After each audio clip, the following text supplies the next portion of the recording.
گفتگو چل رہی ہے کہ سارے لوگ حضرت آدم علیہ السلام سے لے کر اب تک اور اب سے لے کر قیامت تک جتنے لوگ اس دنیا میں آئیں گے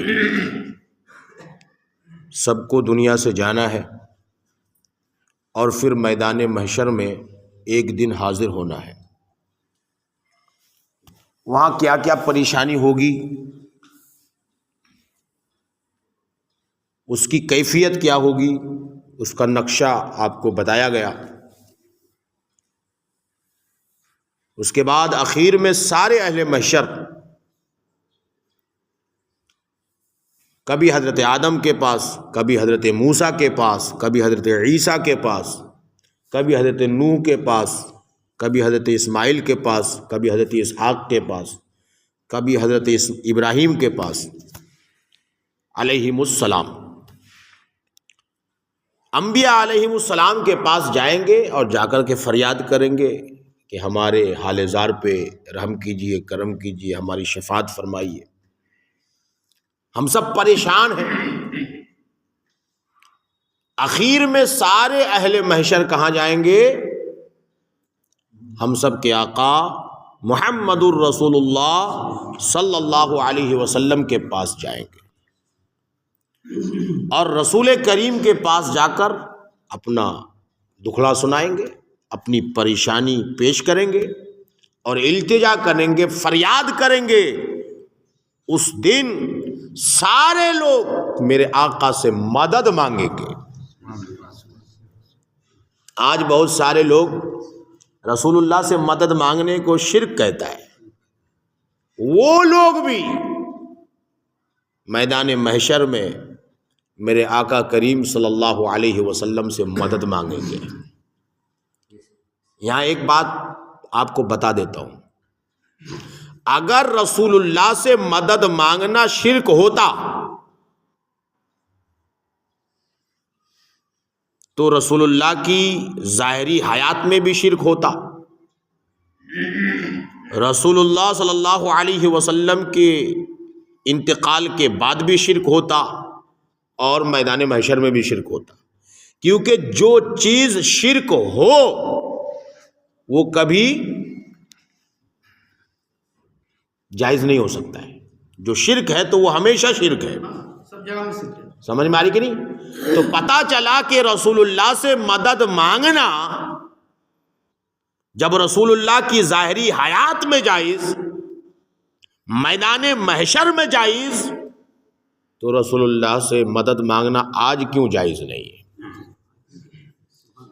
میدان محشر میں بھی رسول اللہ سے جب مدد مانگا جائے گا تو رسول اللہ کو اللہ سمجھ کر نہیں مانگا جائے گا۔ آج بھی رسول اللہ سے مدد مانگا جاتا ہے تو رسول اللہ کو اللہ سمجھ کر نہیں، اللہ کا بندہ سمجھ کے مانگا جاتا ہے۔ بہرحال تو سارے لوگ پہنچیں گے، فریاد کریں گے، مدد طلب کریں گے۔ تو بخاری شریف کتاب التوحید کے اندر یہ حدیث پاک ہے جس کا ایک ٹکڑا ہے کہ رسول کریم صلی اللہ علیہ وسلم فرمائیں گے، انا لہا، میں اس کام کے لیے ہوں، شفاعت کرنے کے لیے میں ہوں۔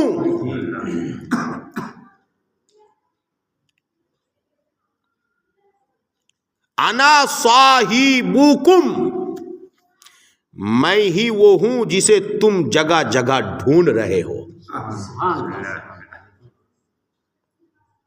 یہ فرما کر ہم سب کے آقا محمد الرسول اللہ صلی اللہ علیہ وسلم بارگاہ عزت میں، یعنی اللہ کی بارگاہ میں حاضر ہوں گے اور سجدہ کریں گے۔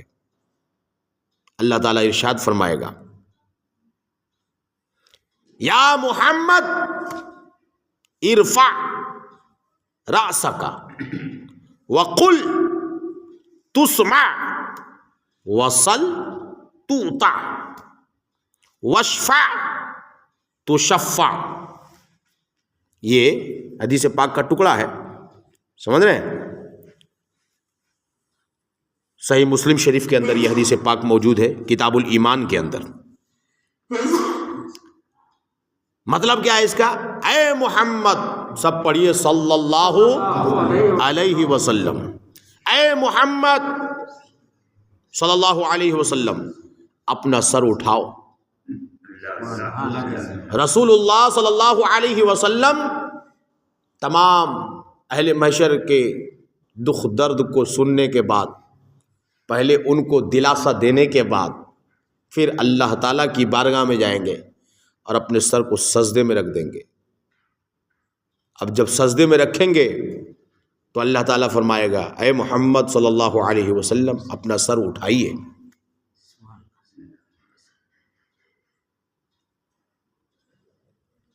اور سر اٹھاؤ اور کہو تمہاری بات آج سنی جائے گی. تمہاری بات سنی جائے گی. اور مانگو، جو کچھ مانگو گے آج تمہیں عطا کیا جائے گا.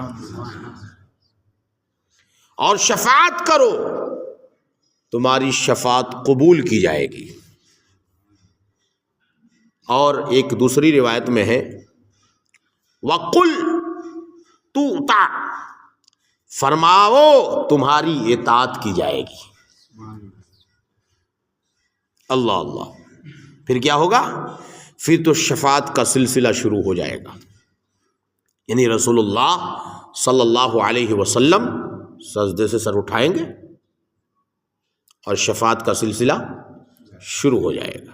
رسول اللہ صلی اللہ علیہ وسلم شفاعت فرمائیں گے، یہاں تک کہ جس کے دل میں، اب دیکھو آپ، اب اللہ کا کرم بھی دیکھو، رسول اللہ کی مہربانی بھی دیکھو.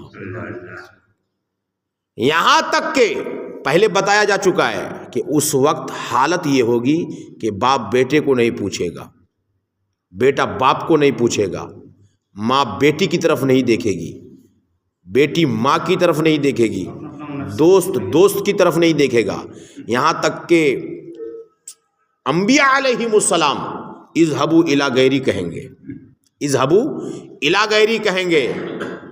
اب ایسے عالم میں اللہ کا کرم اپنے بندوں پر اور رسول اللہ کی مہربانی امتوں پر آپ دیکھیں کیسے ہوگا کہ یہاں تک کہ جس کے دل میں رائی کے دانہ سے بھی کم، رائی کے دانہ سے بھی کم ایمان ہوگا، رائی کے دانہ سے بھی کم ایمان ہوگا، رائی کے دانہ سے بھی کم جس کے دل میں ایمان ہوگا. یہاں بہت بڑے ولی کی بات نہیں ہو رہی ہے، بہت بڑے نیک اور صالح کی بات نہیں ہو رہی ہے، یہاں پر کسی بزرگ کی بات نہیں ہو رہی ہے، یہاں پر نمازی کی، روزے دار کی، زکوٰۃ دینے والے کی، ماں باپ کی خدمت کرنے والے کی، اچھے کام کرنے والے کی بات نہیں ہو رہی ہے، بلکہ جس بندے کے اندر رائی کے دانہ کے برابر بھی ایمان ہوگا اس کے لیے بھی میرے آقا کریم شفاعت فرمائیں گے. اس لیے رسول اللہ صلی اللہ علیہ وسلم نے فرمایا ہے شفاعتی لأہل الکبائر من امتی، میری شفاعت بڑے بڑے گنہگار امتیوں کے لیے.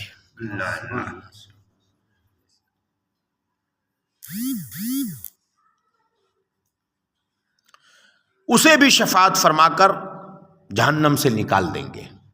رسول اللہ صلی اللہ علیہ وسلم ان لوگوں کو جن کے دل کے اندر رائی کے دانہ کے برابر بھی ایمان ہوگا، جو اپنے عمل کی وجہ سے جہنم میں جا چکا ہوگا، انہیں بھی جہنم سے نکال کر شفاعت فرما کر میرے آقا جنت پہنچا دیں گے.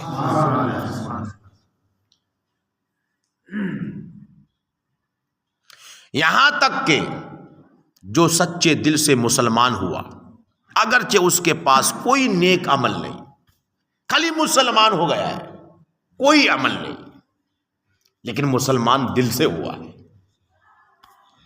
سچا مسلمان ہوا ہے، پکا مسلمان ہوا ہے، لیکن عمل نہیں ہے، گنہگار ہے، پاپی ہے، خاطی ہے. رسول اللہ صلی اللہ علیہ وسلم اسے بھی جہنم سے نکال کر اپنی شفاعت فرما کر اسے جنت پہنچا دیا۔ سبحان اللہ۔ اس کے بعد کیا ہوگا؟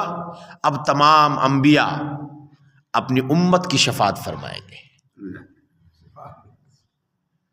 مطلب یہ ہوا کہ جنت میں آدم علیہ السلام کے ماننے والے پہلے نہیں جائیں گے، موسیٰ علیہ السلام کے ماننے والے پہلے نہیں جائیں گے، عیسیٰ علیہ السلام کے ماننے والے پہلے نہیں جائیں گے۔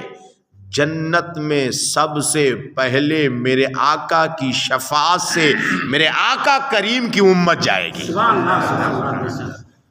یہ ہم سب بہت خوش قسمت ہیں نا، ہمیں اپنی قسمت پہ ناز ہونا چاہیے۔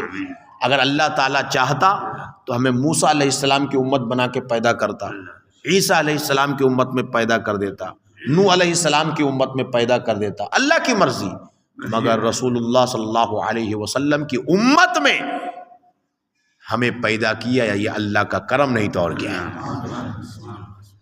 ہم اس دنیا میں آنے میں تمام امت سے بعد میں ہیں، مگر نبی کے صدقے میں جنت میں جانے میں تمام امت سے پہلے ہوں گے۔ یہ اللہ کا کرم ہوگا۔ اس کے بعد کیا ہوگا؟ پھر تمام انبیاء علیہم السلام اپنی امت کی شفاعت فرمائیں گے۔ نبی اپنی امت سے بڑی محبت کرتے ہیں، اپنی امت کو نبی بھولیں گے نہیں۔ اپنے اپنے دور کے جو نبی تھے جنہوں نے ان کی دعوت کو قبول کیا، ان کا ساتھ دیا، ان کی شریعت پہ عمل کیا، وہ نبی ان سب کو لے کر کے جنت میں جائیں گے۔ اس کے بعد اولیاء کرام، شہداء، علماء، حفاظ، حجاج، بات سمجھ رہے؟ شہداء شہید، علماء تو سمجھ رہے عالم، حفاظ حافظ، حجاج حاجی، بلکہ ہر وہ شخص جس کو کوئی منصب دینی عنایت ہوا اپنے اپنے متعلقین کی شفاعت کرے گا۔ یہ رسول کریم صلی اللہ علیہ وسلم کے بعد یہ سلسلہ شروع ہوگا، یہاں تک کہ نابالغ بچے جو مر گئے ہیں، نابالغ بچے جو چھوٹی عمر میں انتقال کر گئے ہیں، اپنے ماں باپ کی شفاعت کریں گے۔ یہاں تک کہ علماء عالموں کی جماعت، یہاں تک کہ علماء کے پاس کچھ لوگ آ کر عرض کریں گے، ہم نے آپ کو وضو کے لیے فلاں وقت میں پانی دیا تھا،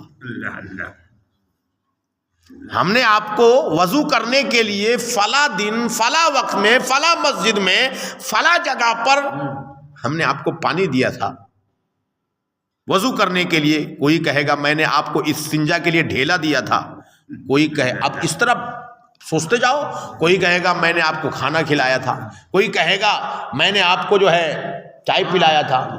جس کی جو بھی خدمت ہوگی علماء کے لیے، وہ عالم کے پاس پہنچ جائیں گے اور کہیں گے ہم نے آپ کو یہ خدمت کی آپ کی، تو کیا ہوگا؟ تو علماء ان کو چھوڑیں گے نہیں، بولا جا تو کچھ نہیں کیا، ایسا نہیں ہوگا۔ جنہوں نے کیا ہوگا واقعی میں، جنہوں نے خدمت کی ہوگی علماء کی، اور وہ عالم اس لائق ہوگا کہ ان کو شفاعت کرنے کی اجازت ملے گی، تو اللہ کے کرم سے وہ عالم اپنے ان تمام لوگوں کو جنت میں لے کر کے جائیں گے اور سب کی شفاعت فرمائیں۔ یہ میدان محشر کا عالم ہوگا، اس لیے علماء سے محبت ہونی چاہیے، ہے کہ نہیں؟ علماء سے عقیدت ہونی چاہیے جہاں تک ہو سکے۔